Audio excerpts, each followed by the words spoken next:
Hi guys, it's Silvarret again, and today I will be doing a tutorial on planning. And I know that in the past I have, to a certain extent, always said that I never plan my roller coasters. And yeah, like I said, this is true to a certain extent, of course, because there's always some planning. You can't just do whatever, whenever, because your coaster is going to look like a total mess if you don't plan anything. There's always some kind of plan in your head, and there's always some major guidelines of what you want to do. Now the trick is to get these things right, because they're actually very important to getting your coaster right in a later stage. It's actually not as important that you get the small details and small scenery things down, but the entire picture is actually a very important thing as well. Now the way I usually go around this is, for paths, I just take my ground and just scatter some sand wherever I want to add paths later on. And terraforming is easy because you're just going to do some random terraforming here and there. And one thing, that's actually the color scheme.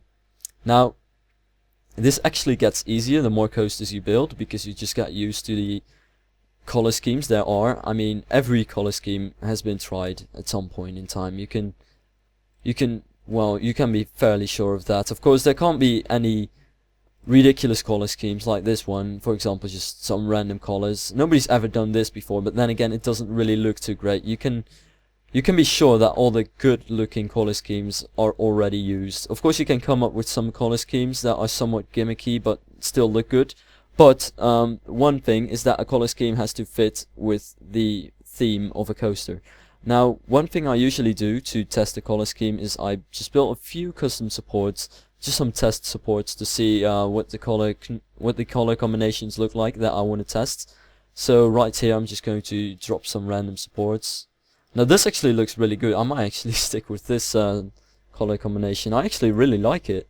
I think it's like Kumba in real life, but that doesn't really matter. Like I said, many color schemes have already been used. But for example, if you want to have an African coaster, or something jungle-ish, a green track is very common. The color orange is pretty common. But if you want to have a coaster that is themed with the sea, something like Manta at SeaWorld, you're gonna want to use some blue colors, like a light blue color for the track and a dark blue color for the supports. That always works out. And I have to say that blue and purple always look very nice as well. They really complement each other. Same goes for green. And you still get that sea feeling right here, that sea theme. Now as soon as I start making them red again, you get a contrast in the colors, because red and blue of course are complete opposites, and you get a somewhat more generic color scheme right here. And yeah, that's basically how it goes. So most tropical coasters, colors like that, pretty dark. Generic is usually very light. Alien is always black, purple, dark blue, maybe this dark red color, although this is also kind of horror. If you don't need to use it, avoid the blue or red track with white supports, because that's been overdone to oblivion. It's ridiculous.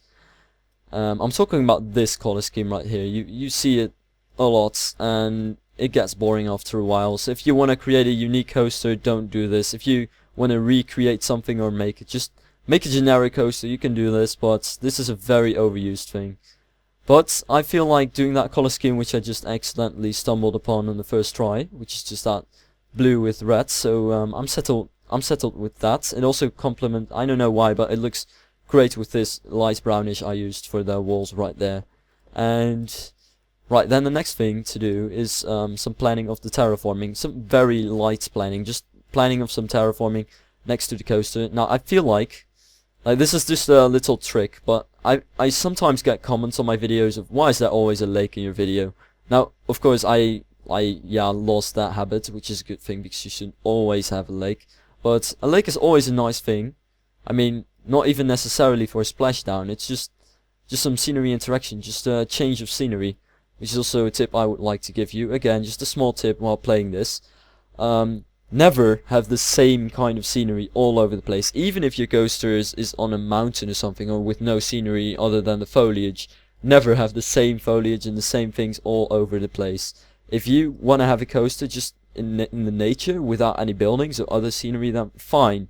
but be sure to use different kinds of trees and add some lakes here and there, just for some variation. And of course this isn't natural, but remember that everything along a coaster is going to be planned. These things cost millions of dollars, and yeah, engineers even plan the foliage around the coasters usually.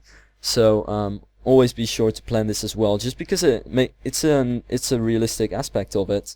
I mean, real life coasters are planned, and if you plan your coaster, sure, they're going to get that planned look, but that's actually what you want to go for. Because a coaster is not something that nature drops in there. It's not like they manifest by some weird god. Never mind. I'm drifting off terribly. Well, anyway, I'm just rambling and building some random things. I just want to have some different plateaus for my paths to be on. So that's what I'm building right now. Just some simple planning stuff. I think I'm just going to... Yeah, I don't really know what this is, but I might add some buildings to this or something like that. I'm going to extend it a little, make it come closer to the coaster. And then... You know what? I might actually make this a little river kind of thing, just to make it a bit bigger. Otherwise it's just going to be that small pond that's not doing anything there except for being there.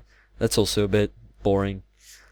Right, so now we've actually got a body of water. At least we don't really have water in it yet, but it's going to be a body of water, and it's going to be next to the drop. And this is actually something that I almost always use. I abuse the shit out of this, I'm sorry for that, but I often use this just because it gives you some nice camera placement. That's it. If you have a lake right here, there's no trees, there's no anything, so you have a perfect overview of the coaster right here.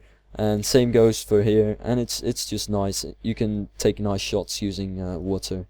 That's actually about the only reason why I do this. Plus, real life coasters often have bodies of water next to it as well, though.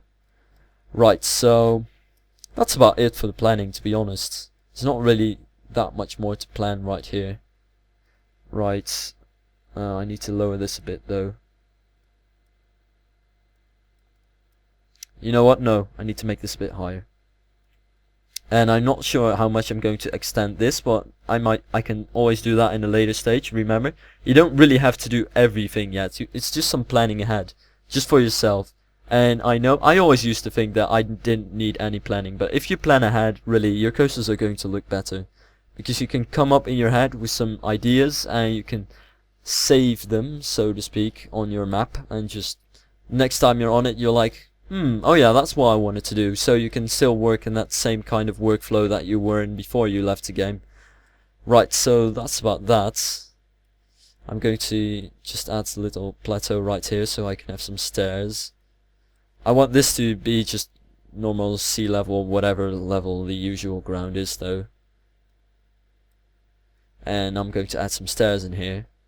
So I'm already going to smooth that out a bit so I can actually plan the paths.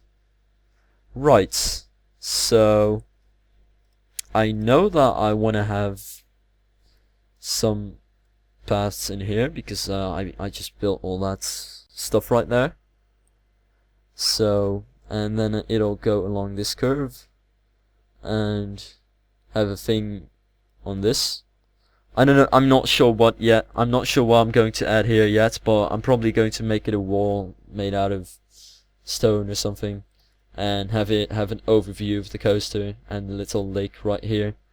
Just some experimental thing. Never be afraid to experiment. Never be afraid to do some new things, because otherwise you're not going to discover new things. Sometimes I'm just doing random stuff and then I look at it and I'm like, hey, that actually looks pretty cool. And that's actually the best way to find some new stuff. Right, so I think I'm going to adjust the curve of this a little because the station queue is going to need some room. Right, so now I'm going to add the queue right there. So this is all station area. I'm going to need this area for the queue. And if I want to, I can always bring the path around that area and add some stuff in here as well. Right, but that's all just some vague plans that I'm not really too certain of yet. I mean, I'm probably not going to add anything there. Though it would be really nice. I have to admit that. It always looks nice when you've got a little pathway around here with a little, well, just a walkway, then some water, and a coaster on the other side doing its drop and inversions and stuff. But then again, it's going to take me a lot of work, so I might not do that. Well, I'll see. I might remove that eventually.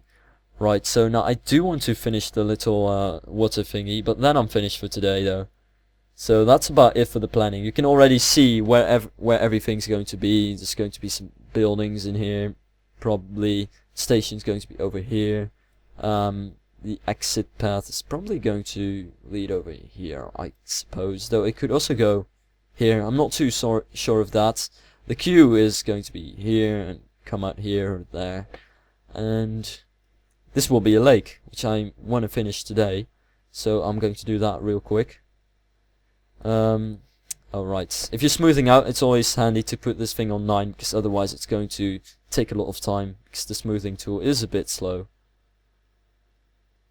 Right, now this doesn't look too smooth yet, so I'm going to smooth especially the borders of this. Now whatever is underwater is not too important, but I would still recommend you to make it at least look pretty nice, because if you're like me and you've got the good graphics on this game, you can look through the water, so if there's some ugly looking stuff on in there, it's not really nice to look at. But just some sand will do, but just be sure that you smooth it out enough. Right, so what I usually do for this, because as you can see these hills on the sides aren't steep enough to add some water to it, is make a small gap and then try to add water, but apparently that's not working out because it's located a little bit too high. Right, so I need to find some place else. Now this should work out, but it's still not working. Well, that's a bit weird. I'm going to test it somewhere else then, because it should be working. Right, it works. Never mind. And I can see the problem already. It's a little bit too high. I mean. I think. Oh, whoa, that's not really good. Oh well. Maybe if I smooth it out, it's not going to remove. Oh, no, it won't. Okay. Perfect. Right now, though. No, that's not perfect. No. Big fat. Nope. It's not. It's not really. Yeah, it's way too shallow. Never mind that. Yeah, I really thought there was something fishy going on, but I almost forgot that I wanted to have water over there as well. Right. Now this should be good. I don't want to make it more deep than it already is, because it's just a hassle with supports and all that. Your rivers and lakes, honestly, they don't have to be that deep. Though if you're making a big one, of course, then it has to be deep, but then you're probably not going to build anything over it, so it doesn't really matter anyway.